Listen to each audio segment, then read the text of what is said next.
Boa noite, boa noite. Getúlio, lembra?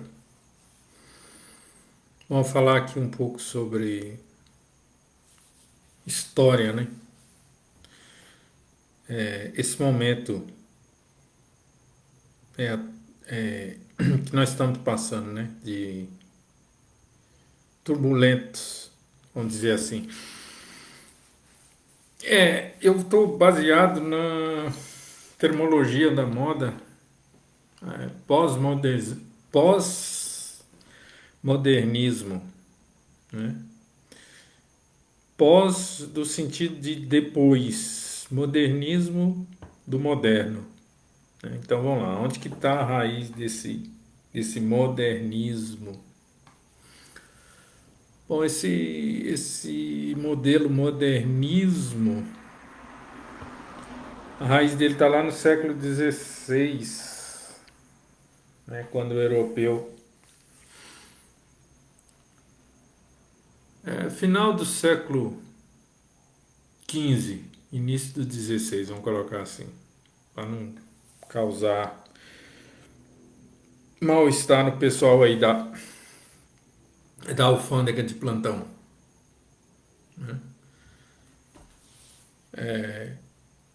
Então, esse projeto moderno, né, do europeu renascentista, né, que se lança ao mar, né, saindo do eixo do Mediterrâneo e através do Oceano Atlântico, eles procurando caminhos para as Índias. As Índias aí é o continente asiático. Né?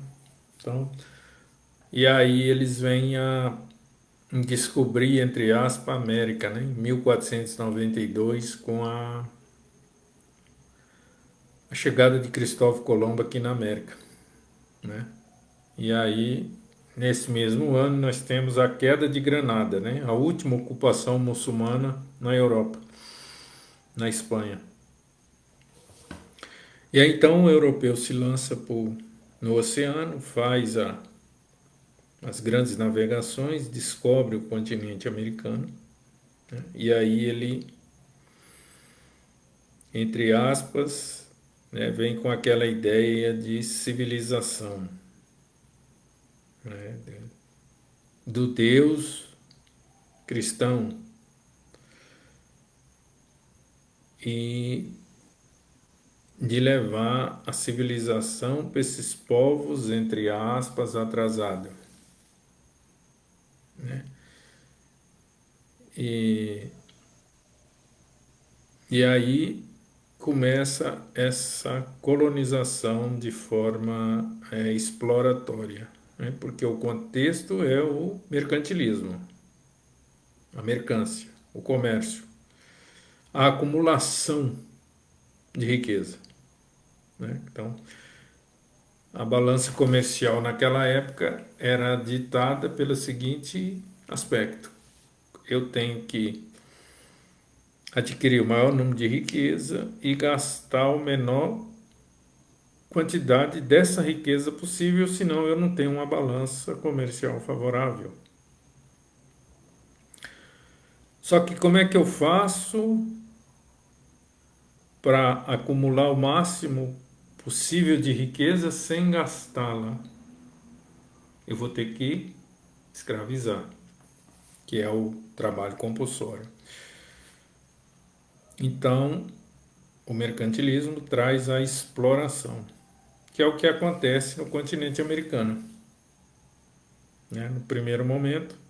Então, se a gente pegar ali o extremo sul, de onde é hoje os Estados Unidos, até o extremo sul da Argentina, esse pedaço do continente americano vai ser de exploração total, por causa do contexto do mercantilismo, né? Da busca pela essa balança favorável.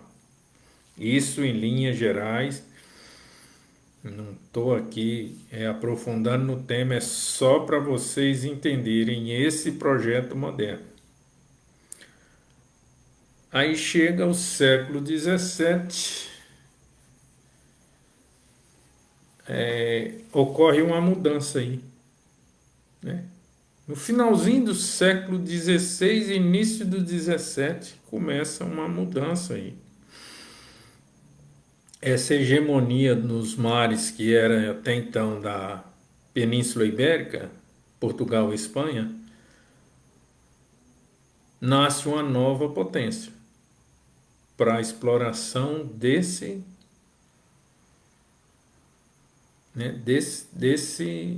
lançar-se ao mar no Atlântico, que é a Inglaterra, né, com os atos de navegações e algumas medidas internas adotadas pela rainha Elizabeth I, né, cujo reinado de 1580 a 1603. Qual foi o mérito da rainha Elizabeth? A coisa do exército naval que ela possuía e dos corsários, né? Os piratas, famosos piratas. Ela conseguiu quebrar essa lógica dessa balança favorável, explorar o maior número de riqueza que eu puder, baseado na escravidão. Em troca, eu vou ter essa riqueza. Ela simplesmente quebra essa lógica com a pirataria, né? Essa frota naval da coroa inglesa, ela ficava na entrada do continente europeu.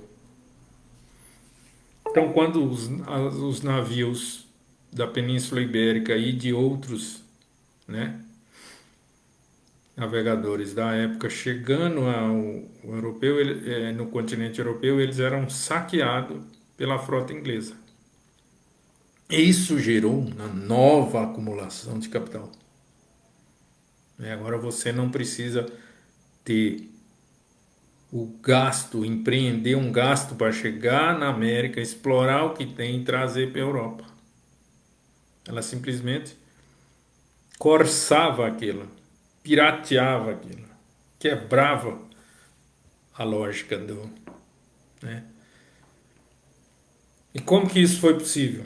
Bom, como tem lá o Tratado de Tordesilhas, né, que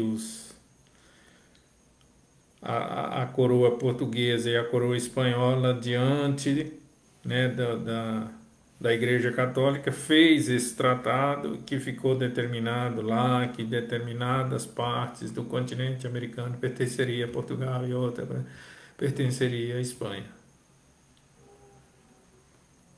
Então, assim, e isso perante a Igreja, nenhum outro país europeu poderia quebrar esse tratado. Então, o que a rainha Elizabeth I fez? Ela cria os atos de navegações. Então, todos os navios que entrasse pela Europa teria que pagar uma taxa, senão não atravessaria, né, pelas águas ali da ilha onde é a Inglaterra, porque a Inglaterra é uma ilha no continente europeu, né? Tem o Canal da Mancha, aquela coisa toda, para poder entrar,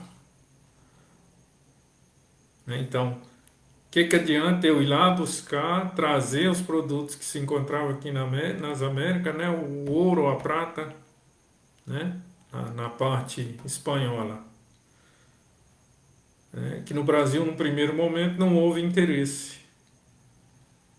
Então, mas eu não poderia estar entrando no continente europeu porque eu teria que pagar essa taxa, que são os atos de navegação, né? Então, assim,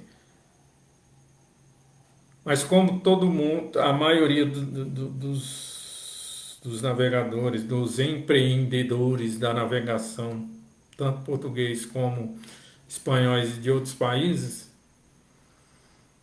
não estavam cumprindo com esses atos, o que a Elizabeth fez? Entrou nessa coisa do corsário, da pirataria.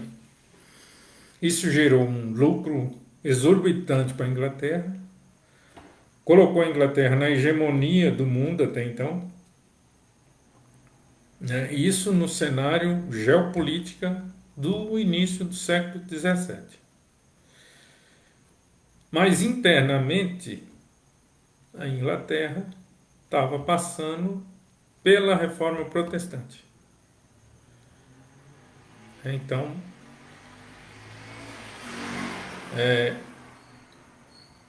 estava implementando o anglicanismo na Inglaterra, né? E aí duas famílias entram nesse destaque aí dessa disputa religiosa, né? Que a famosa Guerra das Rosas, né? Que tem um cunho religioso, né? As rosas branca e a vermelha. Bom, e esse conflito religioso, ele, entre aspas, sai do controle. Resultado: essa galera que pede essa Guerra das Rosas migra automaticamente para os Estados Unidos, né? O meio e o extremo norte da colônia inglesa, que na época não era Estados Unidos, eram as 13 colônias inglesas da América. E aí eles trazem esse projeto moderno. Em vez de explorar, vamos povoar, né? Em vez desse pensamento, né, escravocrata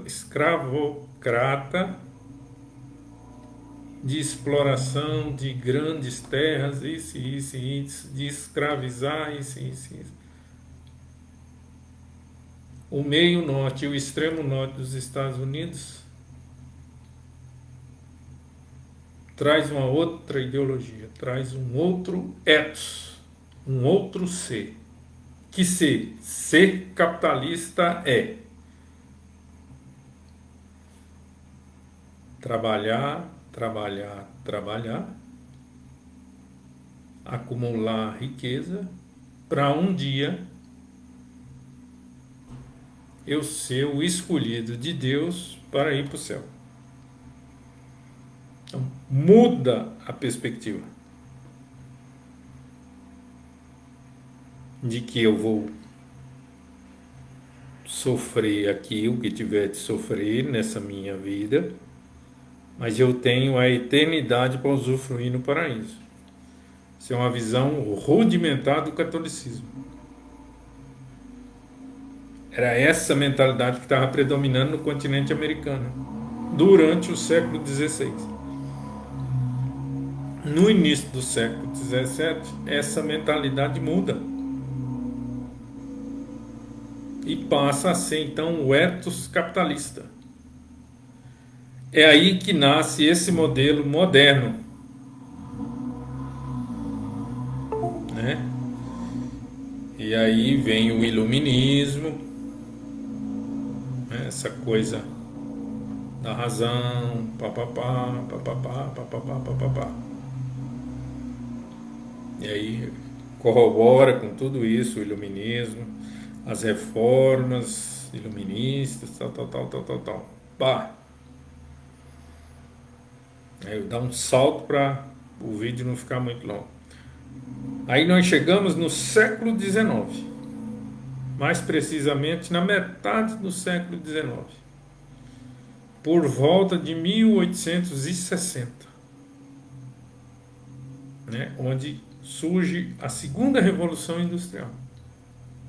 Né, que a primeira Revolução Industrial é a passagem do artesanato, ou seja, dos trabalhos artesãos, dos trabalhos manufaturado, manufaturado, para a maquinofatura, a produção em larga escala. Eu agora tenho condições de produzir quantidade que eu quero no tempo que eu quero. Isso gerou para mim um excedente de mercadoria. Eu preciso fazer esse excedente de mercadoria, porque agora eu estou produzindo muito, circular. Como que eu faço isso?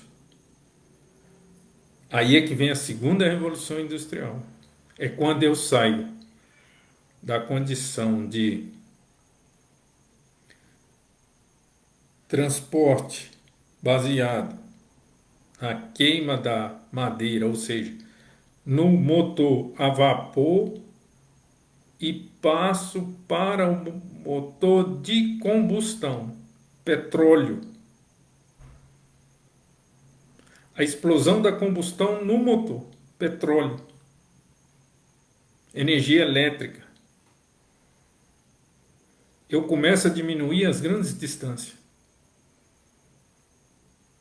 Né? Em vez de eu ir, né, circular essa mercadoria que eu tenho em excedente pela caravelas a vento, eu passo aí pelos navios a motor.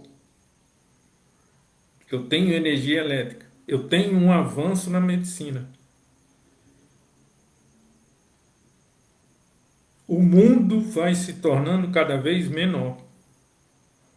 É a raiz dessa globalização moderna. Uma figura se destaca. Lembra lá no século XVI, que era o europeu, branco, civilizador, papapá, papapá. Esse grupo europeu, branco, civilizador, moderno, etc, etc. Com essa nova revolução industrial, a segunda, ele se reduz a um indivíduo. Estamos falando de o individualismo. O indivíduo. Só que para esse indivíduo fazer o que ele deseja fazer, que é circular o maior número de mercadoria no mundo que ele conhece, ele precisa de liberdade. Aí nasce um outro termo desse projeto moderno, o liberalismo. Então, antes, né, ali naquele processo do início do século XVI, a luta contra o absolutismo, né, a impedir o poder soberano do rei, né, eu preciso de um Estado para intervir nesse, né, o Estado-nação para intervir ou para diminuir o papel desse rei absoluto. Com a segunda revolução industrial, quando eu começo a colocar a cabo esse projeto moderno, esse mesmo Estado que me ajudou lá no século XVI, agora ele está me prejudicando aqui no século XIX. Ele não está deixando eu ter a liberdade para me ganhar meu dinheiro. Colocando de uma forma bem simples. Então a tônica do modernismo é esse liberalismo. Indivíduo, a pessoa capitalista precisa de liberdade para que esse capitalismo dele gere mais lucro, mais lucro, mais lucro, mais lucro. Eu preciso globalizar, eu preciso circular mercadoria no globo terrestre inteiro. Esse é o projeto moderno. Esse otimismo que surge no metade do século XIX, baseado na ordem e no progresso, deu tom para Inglaterra e França fazerem isso. Porque a Espanha e Portugal já saíram do jogo. Só que baseado nessa dinâmica da segunda revolução industrial e dessa liberdade de circular mercadoria, surge um outro país, unificado tardiamente. a Alemanha, que consegue a sua unificação, consegue se constituir enquanto Estado-nação em 1870. 10 anos depois da Revolução Industrial, a Alemanha consegue a sua unificação enquanto Estado-nação, entra no jogo liberal e também quer que suas mercadorias sejam circuladas no globo. Entra em choque esse modelo moderno com a ascensão da Alemanha como potência europeia, na metade do século XIX. Isso entra em choque. E aí, em 1870, nós temos a primeira crise econômica do capitalismo. Não tem como circular mercadoria, porque agora a hegemonia, que era inglesa e francesa, sofre concorrência forte e igual da Alemanha. Resultado: entra o capitalismo numa nova fase, a fase imperialista. É onde eles, devido às emancipações políticas do continente americano, que começou com a independência americana e passou pela América Espanhola e pela colônia portuguesa, o Brasil, que se emanciparam politicamente da Europa, a Europa não tem outra coisa senão continuar o seu processo de expansão, de civilização, de levar o projeto moderno, só que agora para o continente africano e para o restante do continente asiático, que é o que a gente convencionou chamar de Sudoeste Asiático, os tigres asiáticos. É aí que começa a globalização propriamente dita. Esse projeto moderno tem um otimismo, que chegou até falar que, a partir de 1890, a gente chamou de a Belle Époque, a bela época. Tudo é possível. Tudo. Eu estou rico, medicina está avançada, etc, etc, etc, etc. E a Alemanha continua no seu processo de expansão. A Inglaterra já crise porque expandiu demais, não consegue circular mercadoria. E a França ali a reboque das duas. Só que esse acirramento ele vai, quando chega ali em 1914, isso se evidencia. Primeira Guerra Mundial. E aí a Alemanha é derrotada, aí ela é indenizada a pagar os prejuízos, chega a ser desproporcional para a Alemanha, indenização pela Primeira Guerra. Os alemães não aceitam o resultado daquilo. E aí, 9 anos depois que encerra a guerra, então tem o Tratado de Versalhes, 1919, em que a Alemanha é penalmente prejudicada, que tem que indenizar, devolver territórios e tal. 10 anos depois, devido a esse desequilíbrio da Primeira Guerra e essa crise capitalista que já vem se arrastando desde 1870, ocorre a crise de 29, a primeira depressão do mundo capitalista. A produção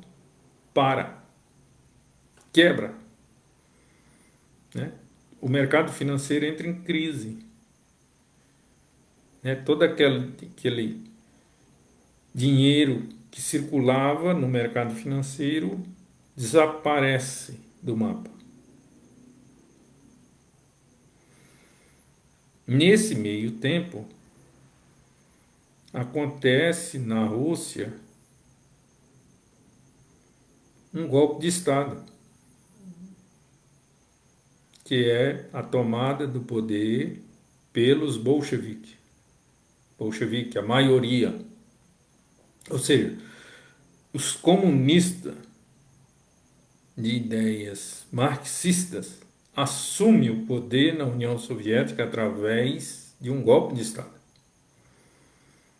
E aí o mundo, então, depois, lógico, vai ter os acertos ali, né?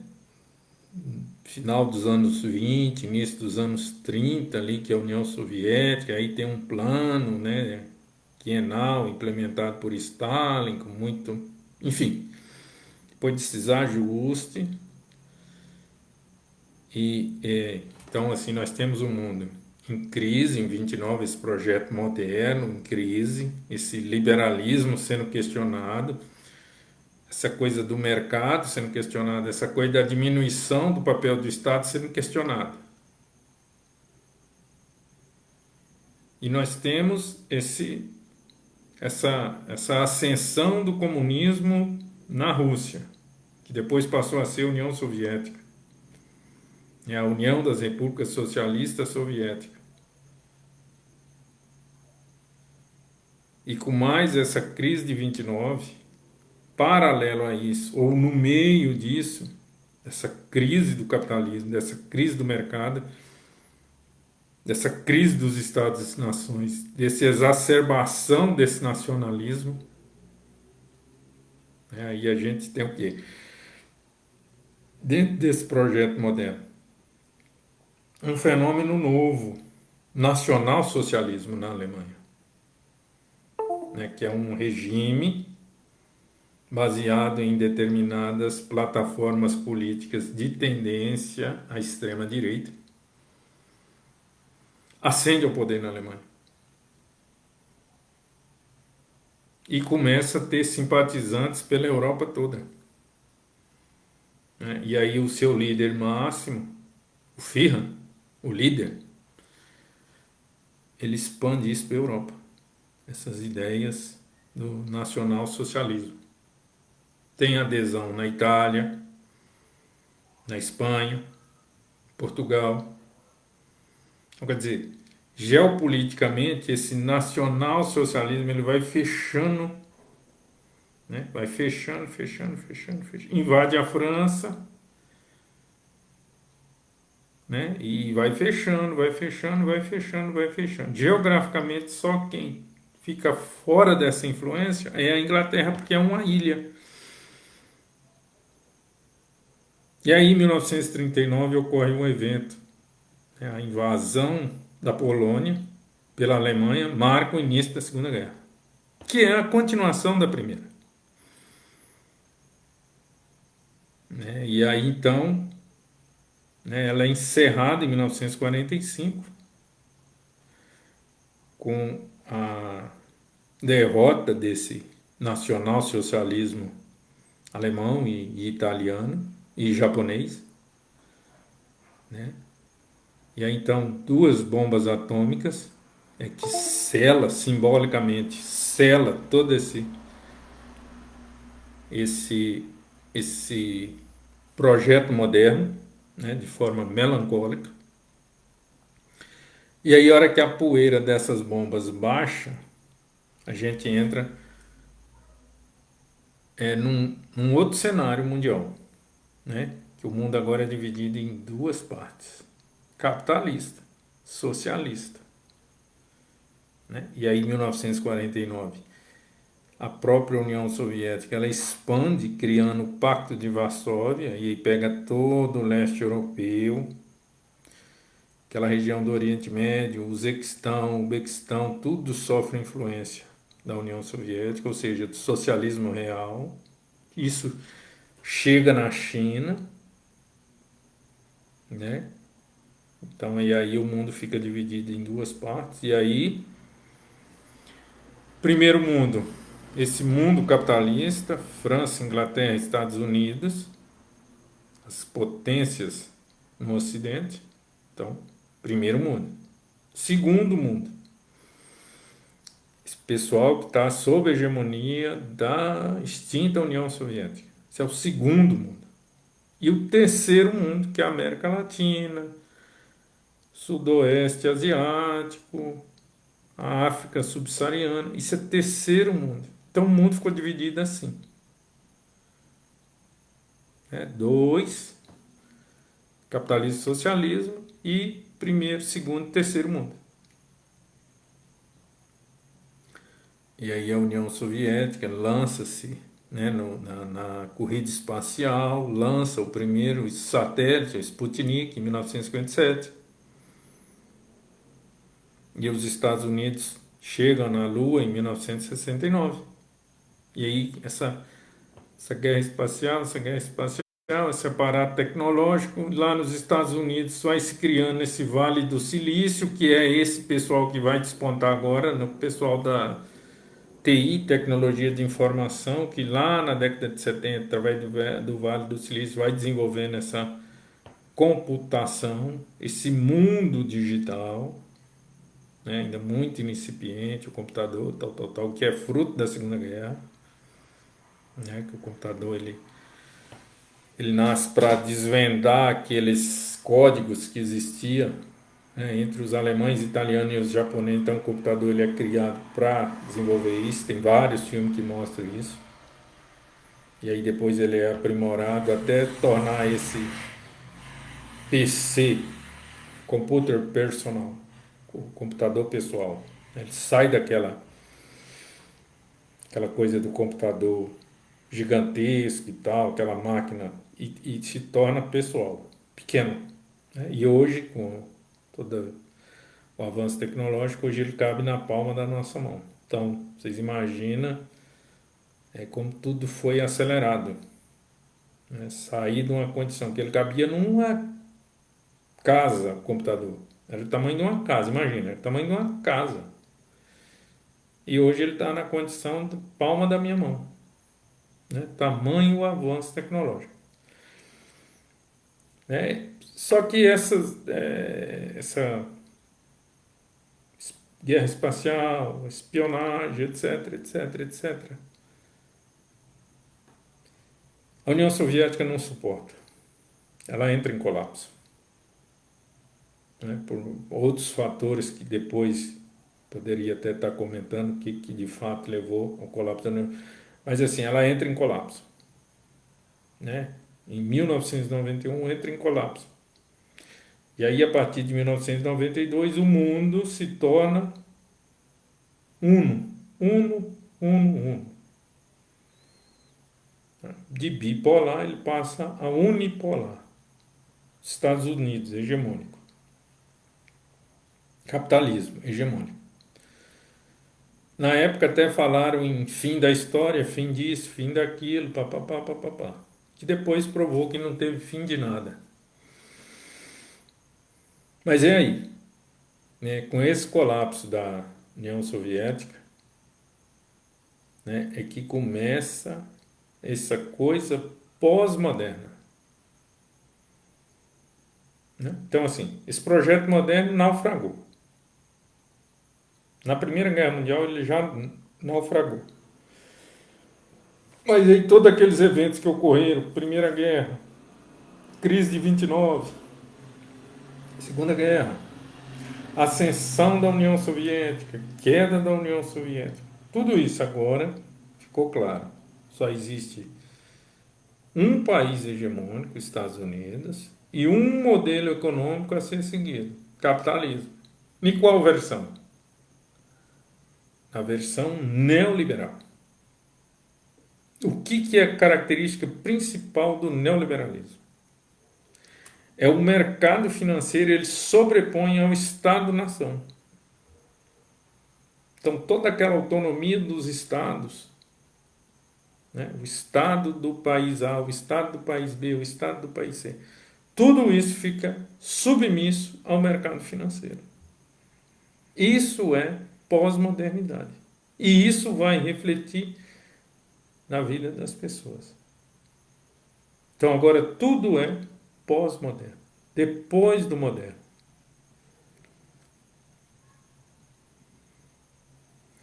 Qual que é a ideologia agora predominante? Neoliberalismo, globalização. O mundo agora é sem fronteira. O mundo agora está aberto para que as mercadorias circulem. E quem que vai regular isso agora? Já que o Estado perdeu força com esse modelo pós-moderno, neoliberal, globalizante. O mercado. Então é por isso que o mercado financeiro hoje ele é quem dita as regras. Aquela coisa de partido isso, partido aquilo, não sei o que lá mais disso, não sei o que mais daquilo, acabou. Todo mundo segue a cartilha do mercado.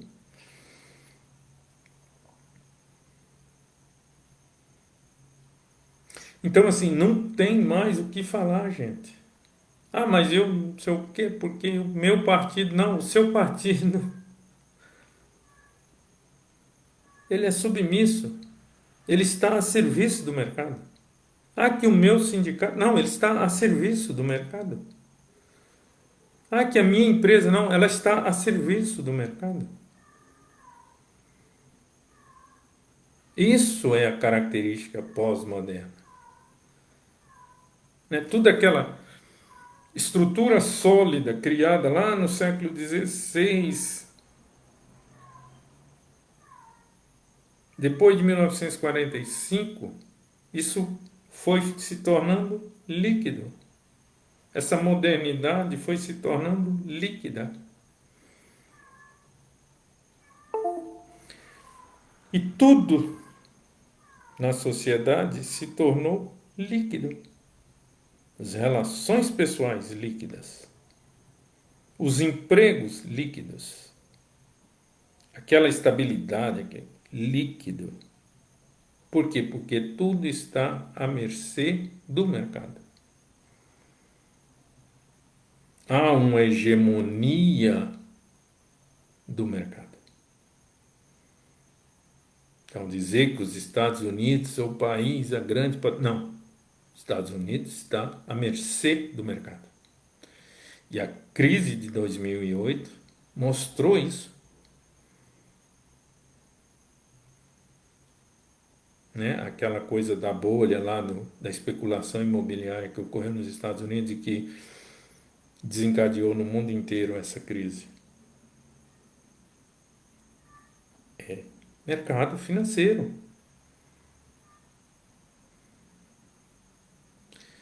E esse mercado financeiro, ele percebeu o seguinte, que ele poderia lucrar muito mais, e como de fato ele fez. Em 2010 ele começou a implementar no mundo uma engenharia social conhecida como engenharia do caos. Em que consiste essa engenharia do caos? Nessa realidade que nós estamos vivendo hoje, do terror, de mostrar tudo que choca, que deixa a pessoa com medo, que deixa a pessoa em dúvida, que deixa a pessoa ansiosa, que deixa a pessoa em pânico. Essa visão apocalíptica que algumas pessoas tentam implementar na sociedade. Isso chama-se engenharia do caos. Isso foi criado sociologicamente, antropologicamente, historicamente, geograficamente. Está em tudo quanto é território, geograficamente foi criado esse caos. Porque o que o mercado financeiro percebeu, que o evento que ocorreu no dia 11 de setembro de 2001, né, que foi terrorismo, né, através lá do Talibã, tal, aquela coisa toda, qual foi a tônica do discurso do presidente da época americano?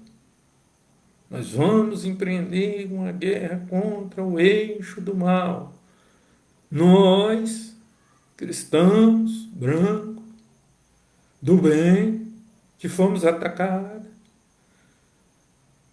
vamos exterminar o terrorismo que se encontra na religião tal, no continente tal, no e vamos acabar com o terrorismo. Isso justificou a invasão ao Afeganistão, que durou, né, até pouco tempo atrás. Então, os caras perceberam que esse discurso do presidente da época, que foi influenciado pelo mercado financeiro, isso dava para fazer em todas as esferas da sociedade do mundo. Implementar esse caos, implementar esse terror, colocar essa paranoia na cabeça das pessoas. Isso é o pós-modernidade, o pós-moderno, o depois do moderno. O que está por trás desse pós-modernismo? De toda essa engenharia do caos. A engenharia do caos consiste em fechar todas as portas e deixar uma única porta aberta. Qual? A do consumo. Lembra lá atrás que as mercadorias precisavam circular no mundo inteiro? Pois é, eles conseguiram. Então a pessoa está nesse caos, nesse pânico, nessa ansiedade, nessa depressão, nessas relações líquidas. Sobra o que para essa pessoa? O consumo das mais variadas mercadorias. A pessoa precisa de uma válvula de escape. O consumo. É por isso que existe essa coisa dessa engenharia do caos. E as pessoas estão embarcando. Quando você vê questões políticas, isso e aquilo outro, sendo exacerbada, sendo levada às últimas consequências. As pessoas tomando literalmente partido disso e daquilo. Só que mal sabem elas que os respectivos partidos estão de forma subserviente servindo ao mercado financeiro. Então não adianta eu estar defendendo A ou defendendo B, sendo que A e B estão a serviço do mercado financeiro. Eu tenho que sair dessa ignorância em que eu me encontro. Como que eu faço isso? É simples, tem uma ferramenta poderosíssima para isso. A história. Ela ajuda e muito o esclarecimento dessas questões cruciais.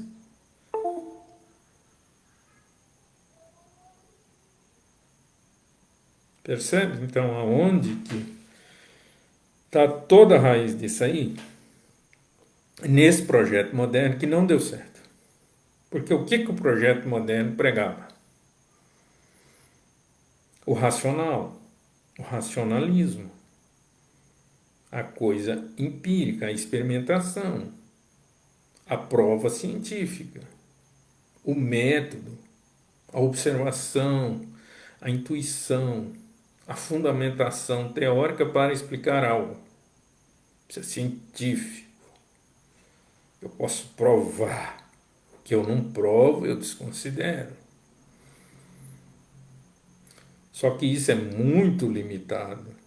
A razão humana, ela é limitada. E aonde que eu percebo isso? Dentro do próprio bojo desse projeto moderno implementado no século XVI, eu encontro isso aí. principalmente na filosofia. Blaise Pascal já falava: a razão não vai. Por quê? Porque o coração tem razão que a própria razão desconhece. Monti, Michael Monti, a dúvida, também evidenciou lá no século XVI que pelo racionalismo não vai.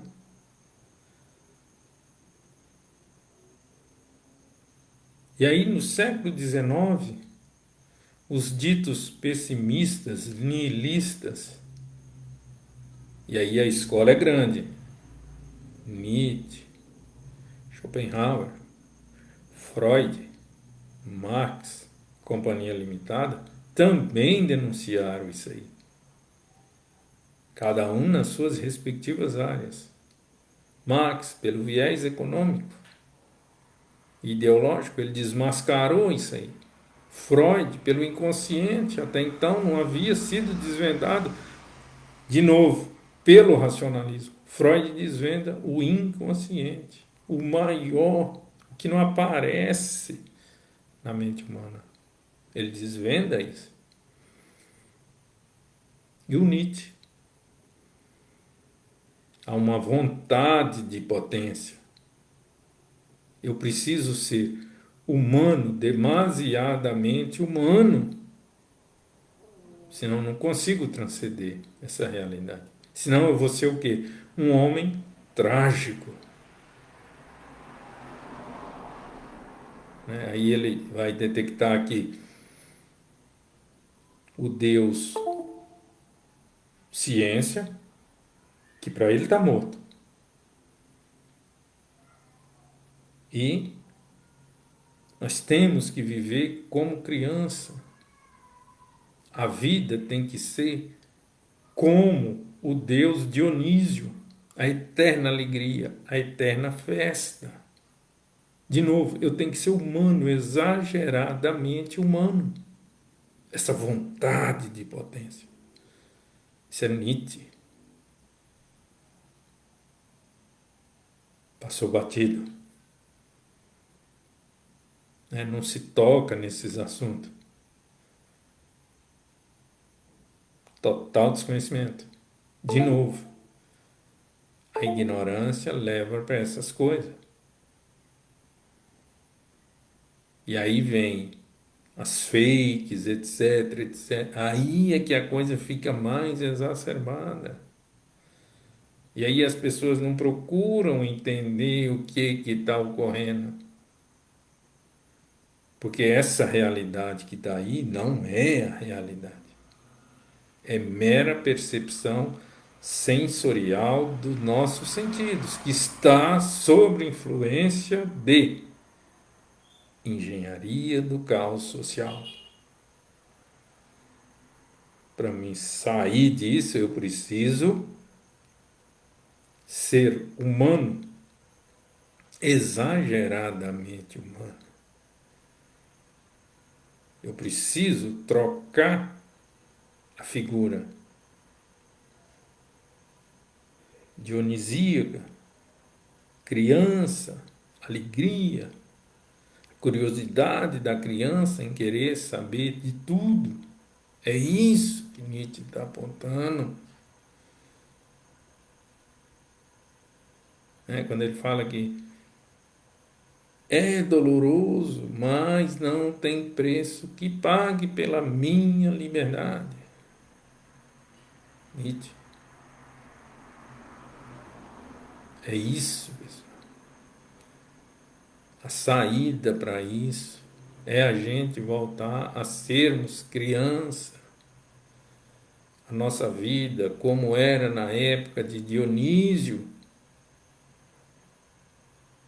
festa, alegria, leveza. Aí a pessoa fala: como que eu vou ter alegria, leveza, se eu estou assim, se eu estou assado?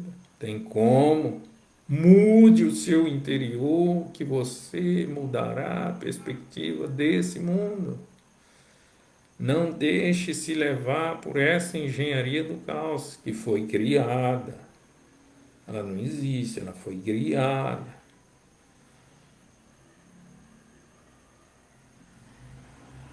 Vamos sair dessa coisa pós-moderna.